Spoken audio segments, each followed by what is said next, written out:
મફત વીજળી plus 78,000 subsidy.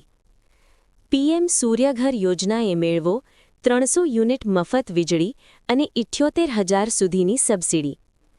PM Suryaghar યોજના દેશમાં સતત વધી રહેલા વીજળીના દરો અને વીજ કાપની સમસ્યામાંથી સામાન્ય જનતાને રાહત આપવા માટે કેન્દ્ર સરકારે પીએમ સૂર્યઘર મફત વીજળી યોજનાને વેગ આપ્યો છે.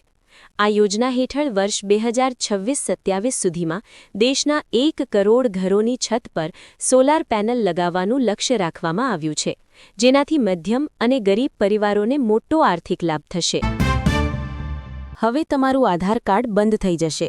UIDAIએ 7 વર્ષના બાળકોના આધાર કાર્ડ અંગે મહત્વપૂર્ણ ચેતવણી આપી છે. જો 5 વર્ષ પડેલા બનેલા આધાર કાર્ડમાં બાયોમેટ્રિક માહિતી, ફિંગરપ્રિન્ટ, આંખનું સ્કેન અપડેટ નહીં કરાય તો આધાર નંબર ડીએક્ટિવ થઈ જશે.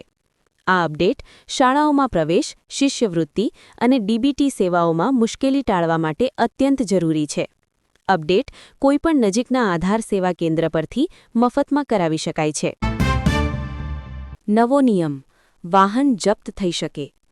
દેશભરમાં રસ્તાઓ પર વીમા વગર દોડતા વાહનો અને અસુરક્ષિત ડ્રાઇવિંગ પર લગામ લગાવવા માટે સડક પરિવહન અને રાજમાર્ગ મંત્રાલયે મોટર વાહન અધિનિયમમાં મહત્વના સુધારાનો પ્રસ્તાવ રજૂ કર્યો છે. આ પ્રસ્તાવિત ફેરફારો હેઠળ એન્ફોર્સમેન્ટ એજન્સીઓને વીમા વગરના વાહનોને જપ્ત કે અટકાયત ડિટેઇન કરવાનો અધિકાર આપવામાં આવશે.